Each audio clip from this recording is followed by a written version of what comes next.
दोस्तों political science का एक इम्पोर्टेंट क्वेश्चन कि भारतीय राजनीति में गठबंधन सरकार के लाभ और हानियों का विश्लेषण कीजिए।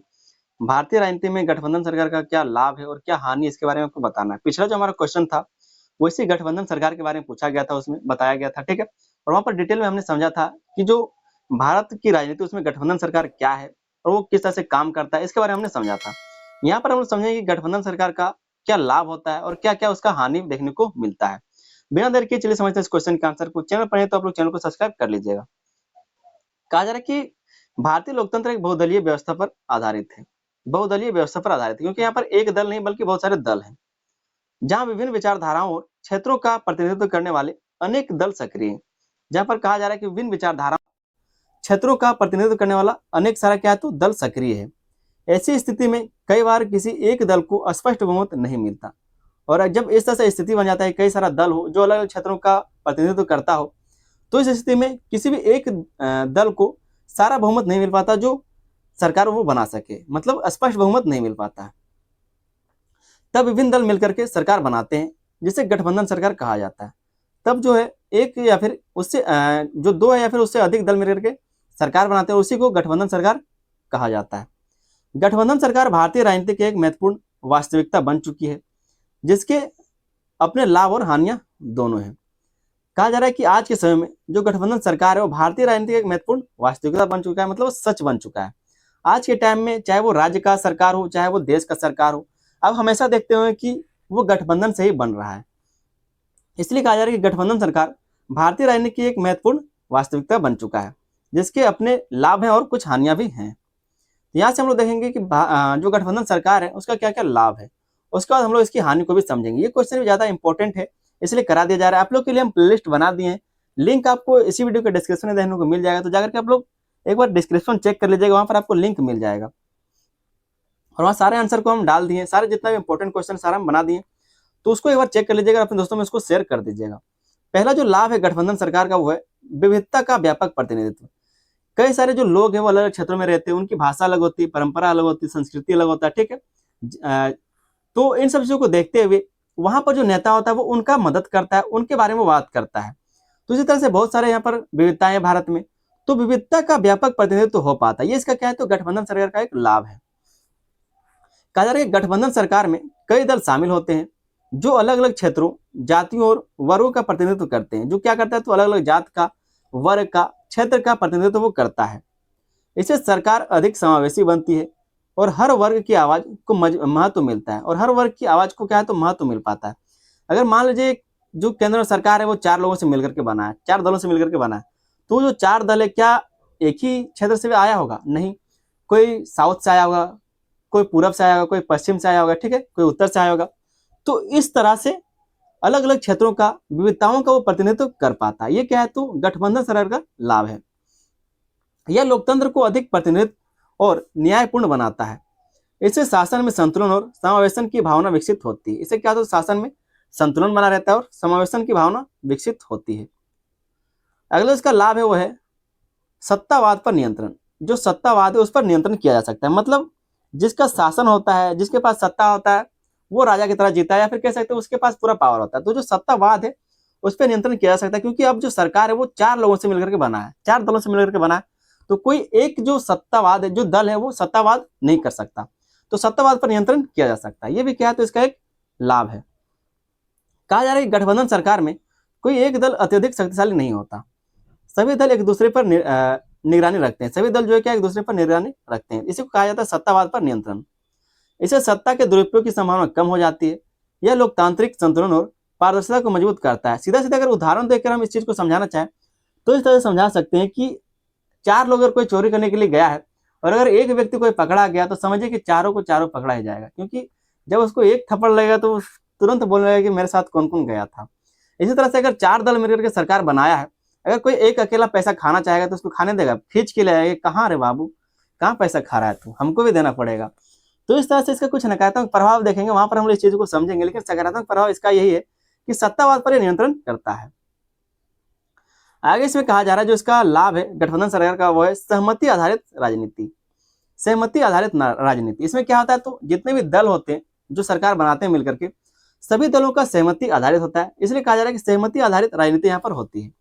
गठबंधन सरकार में निर्णय लेने के लिए सभी दलों की सहमति आवश्यक होती है। जितने भी दल होते हैं सभी दलों का निर्णय लेना आवश्यक हो जाता है। इससे नीतियां व्यापक विचार विमर्श के बाद बनाई जाती है। इससे क्या होता है, जो भी नीति है वो विचार कह सकते हैं कि बहुत ज्यादा विचार विमर्श उसमें किया जाता है, उसके बाद नीतियों को बनाया जाता है। इसलिए इसका एक ये लाभ है, यह निर्णयों को अधिक संतुलित और स्वीकार्य बनाता है। हालांकि इसमें समय लगता है लेकिन नीतियां अधिक टिकाऊ होती है। इसमें क्योंकि बहुत ज्यादा समय लगता है तो ये क्या है, तो इसका नकारात्मक कह सकते हैं, इसका एक हानि है। लेकिन नीतियां जो अधिक टिकाऊ होती है ये इसका क्या है, तो एक लाभ है। अगला इसका लाभ है गठबंधन सरकार का, वह क्षेत्रीय हितों की सुरक्षा करना। तो वो क्या करते हैं, क्षेत्रीय हितों की सुरक्षा करते हैं, क्योंकि वो अपने अपने क्षेत्रों से आते हैं लोग और यहाँ पर गठबंधन करके सरकार बनाया गया है, तो अपने क्षेत्रों के हितों का यह सुरक्षा करते हैं। गठबंधन में शामिल क्षेत्रीय दल अपने अपने राज्यों के हितों को प्रमुखता देते हैं।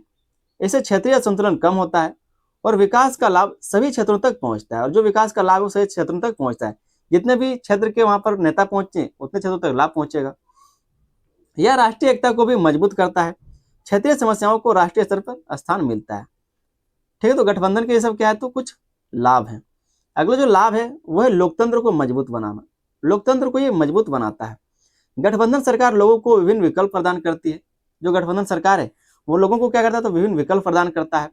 इससे राजनीतिक प्रतिस्पर्धा बढ़ती है और जनता की भागीदारी बढ़ जाती है। और जो जनता की भागीदारी वो बढ़ जाती है। यह लोकतंत्र को अधिक जीवंत और गतिशील बनाता है। सत्ता में संतुलन बनाए रखने में सहायक करता है। क्या होता है, तो सत्ता में संतुलन बनाए रखने में यह सहायक होता है। तो लोकतंत्र को ये मजबूत बनाता है। अगला जो इसका लाभ देखने को मिलता है वह नीतियों में संतुलन और मध्य मार्ग। नीतियों में क्या है, तो संतुलन देखने को मिलता है, क्योंकि यहाँ पर अगर मान लीजिए 4 दल है, सबसे पहले मेरा नीति का करो, सबसे पहले मेरा नीति लागू करो, सबसे पहले मेरा योजना लागू करो, सबसे पहले मेरे क्षेत्र को भी डेवलप करो, तो नीतियों में संतुलन होता है और मध्य मार्ग निकाला जाता है, मतलब बीच का रास्ता निकाला जाता है। गठबंधन में अलग अलग विचारधाराओं के दल शामिल होते हैं। इससे नीतियां किसी एक विचारधारा के अनुसार ना होकर संतुलित बनती है। मतलब किसी एक विचारधारा का नहीं बनता है, क्योंकि यहाँ पर 4 दल है। अत्यधिक कठोर या पक्षपाती निर्णयों से बचाव होता है। यह शासन को अधिक व्यवहारिक बनाता है। ये तो एक लाभ हो गया, क्योंकि अगर विचारधारा अगर किसी एक का शासन रहता तो जैसा चाहता निर्णय लेता, लेकिन अब 4 दल मिलकर के शासन कर रहा है, बनाया सरकार बनाया, तो चारों को देखना पड़ेगा, तो बीच का मार्ग ये लोग निकालते हैं। इसका कुछ हानि भी है, गठबंधन सरकार कुछ हानि भी है, तो उसको हम लोग यहाँ पर देखते हैं। लाभ को हमने समझ लिया, थोड़ा सा कुछ हानि को भी देखते हैं। तो पहला जो गठबंधन सरकार का हानि हुआ राजनीतिक अस्थिरता। मतलब सरकार कभी भी गिर सकता है, अस्थिरता यहाँ पर हमेशा बना रहता है। गठबंधन सरकारें अक्सर अस्थिर होती है, क्योंकि दलों के बीच मतभेद बने रहते हैं। जो भी दल है उसके बीच मतभेद बना रहता है कि पहले मेरे क्षेत्र को डेवलप करो, अगर 100 करोड़ का फंड है तो हमको 10 करोड़ दो, क्योंकि मेरा क्षेत्र बड़ा है तो हम 30 करोड़ लेंगे। तो इस तरह से कह सकते हैं कि राजनीतिक स्थिरता बना रहता है। किसी भी समय कोई दल समर्थन वापस ले सकता है। अगर उसको संतुष्टि नहीं मिला तो वो क्या कर सकता है, अपना समर्थन वापस ले सकता है। इससे सरकार गिरने का खतरा बना रहता है। यह शासन भी निरंतरता को प्रभावित करता है, और ये जो शासन है वो भी निरंतरता को प्रभावित करता है। ठीक है, तो इसका एक हानि है। दूसरा जो इसका हानि गठबंधन सरकार का वो है निर्णय लेने की देरी। निर्णय लेने में क्या होता है, देरी होता है। कोई भी नीति लाया जाए, कोई भी योजना लाया जाए, तो उसको निर्णय लेने में देरी होता है। क्योंकि अगर मान लीजिए 4 दल मिलकर बनाया था, जो पूर्वी दल था उसके लिए नीति बनाया गया, तो जो पश्चिमी दल का लोग था वो समझ गया, लेकिन उत्तर और दक्षिण वाला क्या करेगा, वो बोलेगा कि मेरे लिए क्यों नहीं किया। तो निर्णय लेने में देरी होता है कि हाँ ठीक है, अच्छा तुम्हारे लिए करेंगे, चलो ऐसा। तो बीच का ये लोग रास्ता निकालते हैं। कई दलों की सहमति आवश्यक होने के कारण निर्णय लेने की प्रक्रिया धीमी हो जाती है। महत्वपूर्ण नीतियां लंबे समय तक लंबित रह जाती। लंबित का मतलब क्या है कि बाकी रह जाता है, झूलते रह जाता है। ठीक है, इससे प्रशासनिक कार्यक्षमता प्रभावित होती है, विकास कार्यों में बाधा आती है। अगले इसमें चुनौती देखने को मिलता है या फिर जो हानि है वो नीतियों में समझौता करना पड़ता है। तो नीति में क्या होगा, समझौता होगा। गठबंधन में शामिल दलों को अपने सिद्धांतों से समझौता करना पड़ता है। अपने सिद्धांतों से क्या है, तो समझौता करना पड़ता है। इससे नीतियां कमजोर या अस्पष्ट हो जाती है। अस्पष्ट दिशा और दृढ़ नेतृत्व का अभाव दिखाई देता है। यह शासन की प्रभावशीलता को कम कर देता है। तो नीतियों में समझौता भी देखने को मिलता है। ये सब क्या है, तो सब हानि है गठबंधन सरकार का। अगर इसका हानि वो है राजनीतिक अवसरवाद। राजनीतिक अवसरवाद मतलब अगर मान लीजिए कोई XYZ पार्टी का व्यक्ति था, जो उम्मीदवार था, वो Y के साथ मिला हुआ था और उसके साथ बहुमत पूरा हुआ था, लेकिन अगर Z के साथ अगर उसका ज्यादा पैसा मिल गया, Z के साथ उसको ज्यादा फायदा मिल रहा है, तो जो XYZ था वो उसके साथ चला जाएगा। तो राजनीतिक अवसरवाद, जहां लोग क्या होता है, लालची होते हैं, अवसरवाद होते हैं, फायदा उठाते हैं अवसर का। कुछ दल सत्ता में बने रहने के लिए अपने सिद्धांतों से समझौता कर लेते हैं। वे समय समय पर समर्थन बदलते रहते हैं। इससे राजनीति में अवसरवाद और अस्थिरता बढ़ती है। यह जनता के विश्वास को कमजोर करता है। ये क्या करता है? तो जनता के विश्वास को कमजोर करता है। पांचों जो इसमें कमी देखने को मिलता है वो छोटे दलों का अत्यधिक दबाव। छोटे दलों का अत्यधिक दबाव, गठबंधन में छोटे दल महत्वपूर्ण भूमिका निभाते हैं। जो छोटे दल होते हैं वही महत्वपूर्ण भूमिका निभाते हैं। वे अपने समर्थन के बदले विशेष लाभ या नीतिगत दबाव डाल सकते हैं। इससे नीति निर्माण प्रभावित होता है। कई बार राष्ट्रीय हितों की बजाय जो दलगत होता है हितों को प्राथमिकता दी जाती है। जो दल के लोग कहते हैं उसको महत्व दिया जाता है, जबकि जो नीति है, जो राष्ट्र, उसको उतना महत्व नहीं दिया जाता। अगला इसका चुनौती है या फिर कह सकते हैं जो इसका कमी है वो है जवाबदेही की कमी। जवाबदेही की कमी, गठबंधन सरकार में कई दल शामिल होते हैं, इसलिए जिम्मेदारी स्पष्ट नहीं होता। कोई भी सरकार जिम्मेदारी नहीं लेना चाहता। किसी समस्या के लिए किसे जिम्मेदार ठहराया जाए यह स्पष्ट नहीं होता। इससे जवाबदेही कमजोर हो जाती है। यह शासन की पारदर्शिता को प्रभावित करता है। तो इस तरह से हमने गठबंधन सरकार के कुछ लाभ और कुछ हानियों को समझ लिया।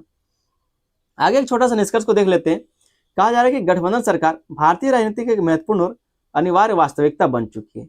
जो गठबंधन सरकार है वो भारतीय राजनीति का एक महत्वपूर्ण और अनिवार्य वास्तविकता बन चुका है, एक सच बन चुका है जो देश की विविधता को दर्शाती है। यह एक और लोकतंत्र को अधिक समावेशी और संतुलित बनाती है, वहीं दूसरी ओर स्थिरता और प्रभावशीलता की चुनौती भी प्रस्तुत करती है। तो दोनों तरफ से ये क्या है, तो इसका कुछ हानि भी है, इसका कुछ लाभ भी है।